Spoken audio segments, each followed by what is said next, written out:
Hello, visionaries. Welcome back to my channel. My name is Marisa Talbert. I am the founder and CEO of Talbert Law Office, your favorite go-to legal resource for all things business, nonprofit, and intellectual property law. So we got a good one today.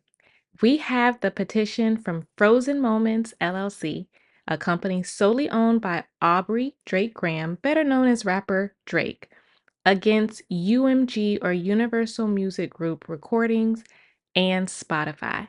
But before we jump in, I just want to give a quick shout out to Be Early at Bonita Writes, Richard Strickland at Richard Strickland, Cedric Dudley at Cedric Dudley 43, Tiffany Lemon at Tiffany Lemon 88, and Regal Shaman at Reggie Stokes 728. Thank you so much for your engagement and for supporting the channel. And while you're at it, go ahead and give this video a thumbs up and subscribe if you haven't already, because it's about to get good. Now, let's jump right into it. So, like I said, we have the petition, which I will link in the description box below. In this petition, Drake claims that UMG and Spotify inflated the popularity of Kendrick Lamar's song, Not Like Us. Now, if you haven't heard Not Like Us, you've been living under a rock. This song was the most popular song of the summer, better yet, the most popular rap song of the year. So let's break down this petition. In paragraph 1, the petition starts with a quote from the CEO of UMG, which acknowledges how hard it is for artists to break through, in particular because 60,000 songs are added to Spotify every single day.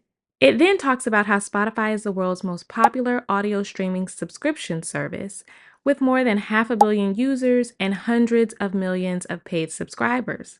So this information on the difficulties of breaking through as an artist is really to set the stage for why Drake believes that the popularity of Not Like Us is inflated, and the fact that Spotify is the #1 music streaming service, which is to help convince the judge on why Drake has been harmed by the allegations in this petition. Let's keep reading. In paragraphs 3 and 4, the petition talks about the collaborative relationship between UMG and Spotify, and basically describes how they make money off of each other. It talks about how in 2020, they entered into a multi-year global license agreement. Now, you've heard me talk about territorial rights in a license agreement, whether it's limited to a certain geographical area, such as a city or a county or a state, or whether it's more broad, like limited to the United States or the Caribbean or worldwide. So in this case, UMG and Spotify have a global, meaning worldwide license agreement. The petition further discusses that UMG and Spotify use bots and paid people off to make Not Like Us go viral. So UMG owns the rights to the song, and Drake is stating that UMG charged Spotify 30% less to play Not Like Us than they charged Spotify for any other song. For example, if UMG normally charges Spotify $1 each time Spotify plays one of its songs, then Drake is claiming that UMG charged Spotify 70 cents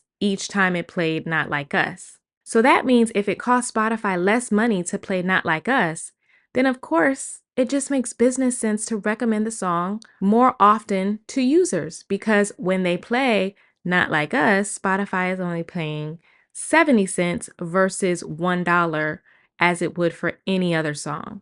You following me?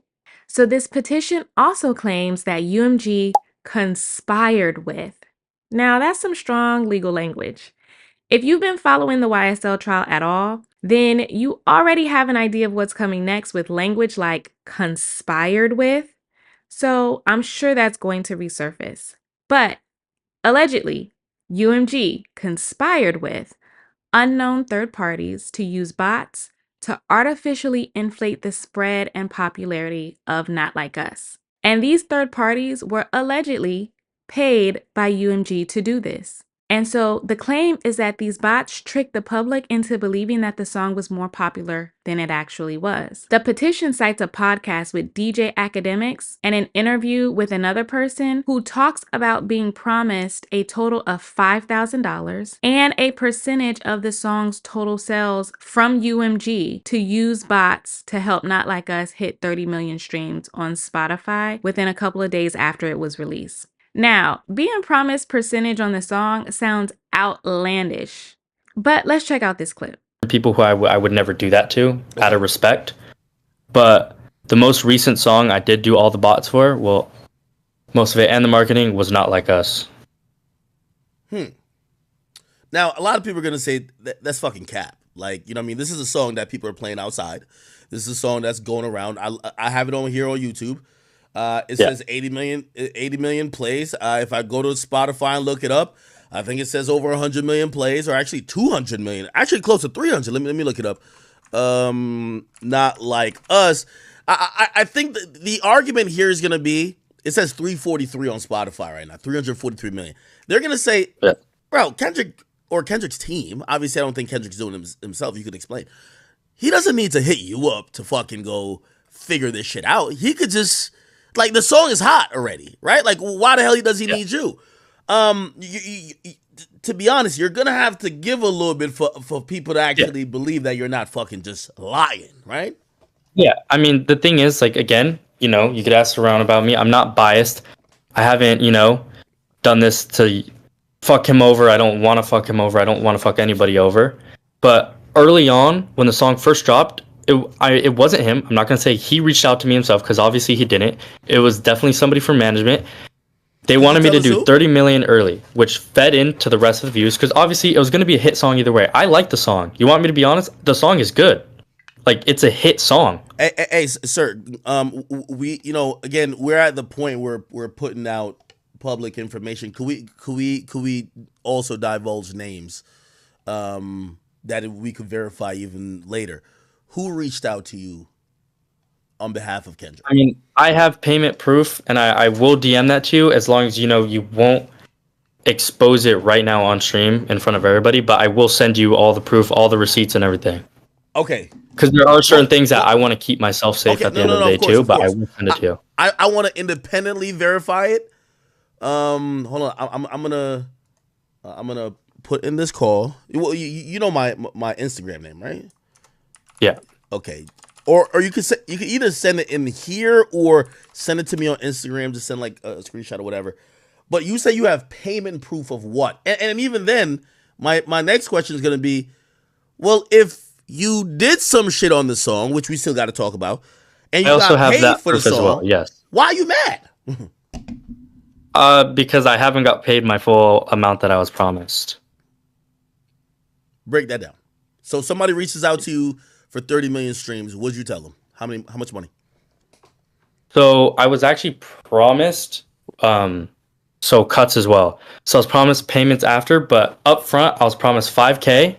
Okay. They told me it was for a big artist. Promised 5K up front. Okay. They sent me 2.5K, and then I was also promised after the song performed, I was also going to receive, you know, a little percentage of the song, so points on the song. Okay, so you heard that, right?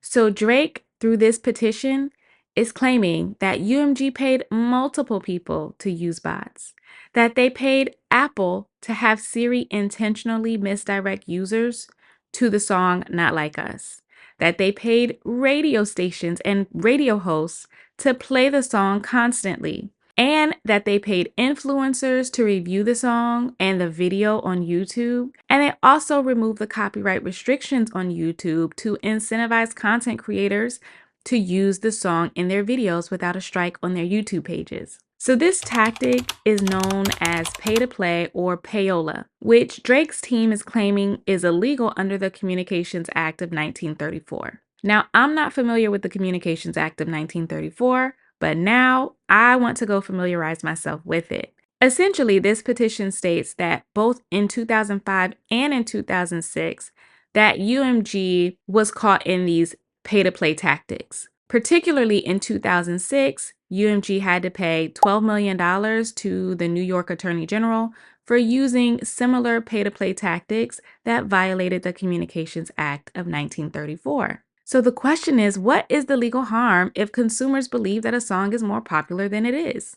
Who really cares? So what? But Drake is arguing that paying a radio station or a radio host to constantly play a song makes consumers think that the song is more popular than it is, and that is the same as paying an influencer to review a product without telling the public that they've been paid for the review. So the argument is that the general public needs to know when there's a financial incentive. Otherwise, it's misleading and deceptive. And that's a pretty strong argument, in my opinion. Not Like Us broke the record for the most streamed song in a 7-day period with 96 million streams. After only 35 days, Not Like Us hit 300 million streams on Spotify. It holds the record for the biggest single-day streams of a hip-hop song and the most streamed diss track in Spotify history. It also spent 27 weeks on the Spotify City chart for New York City. And after the video was released, it returned to the #1 spot on Billboard Hot 100, and to date, this song has more than 900 million streams. It was labeled the best-selling rap song of 2024 in the United States. In this petition, Drake also claims that UMG employees who were loyal to Drake were fired from UMG, and that Drake has been trying to contact UMG for months to resolve this whole issue, but UMG has been ignoring him. Essentially, this petition says that UMG told Drake he needs to take that up with Kendrick Lamar because they don't have anything to do with it. That's just my translation. But all in all, Drake's stance is that he has been financially harmed from UMG using Not Like Us to saturate the market. Because when one artist breaks through, another one cannot. And in this context, Drake is the artist that cannot break through. Now that's a bit of a stretch for Drake, but that's the claim. So this petition is not actually a lawsuit. It is a petition to the court where Drake is requesting pre-action discovery. If you're unfamiliar, discovery is a process where all the parties of a lawsuit exchange the information that they will use at trial to support or defend their case. So Drake is asking the court to order UMG to turn over this information early before a lawsuit is filed, so that Drake can see if his claims have any merit to move forward with a full lawsuit. Drake is also asking the court to order UMG to preserve all evidence, meaning that they can't destroy any evidence. They can't shred receipts. They can't throw away financial records or delete emails, anything that can prove his claim. So, unlike a criminal lawsuit, in a civil lawsuit, we don't file charges. What would be our charges against another party is called causes of action. So the causes of action are just a list of the laws that we believe have been violated to bring about the civil lawsuit. So in this petition, Drake's causes of actions are number 1, a civil RICO, which falls under the Racketeer Influence and Corrupt Organizations Act. So this ties back to Drake's belief that UMG conspired with third parties to use bots and to pay for inflation of the song through wire fraud, mail fraud, and bribery. And the second cause of action is for deceptive business practices and false advertising. And that's all based on the same facts as the RICO cause of action. So I've never heard of a civil RICO before. Have you? We'll keep following because this is about to get interesting. Once again, don't forget to like, subscribe, and share with a friend. Leave me your feedback in the comments. And as always, this is Talbert Law Office, your favorite go-to legal resource for all things business, nonprofit, and intellectual property law. And I'll see you in the next video. Bye.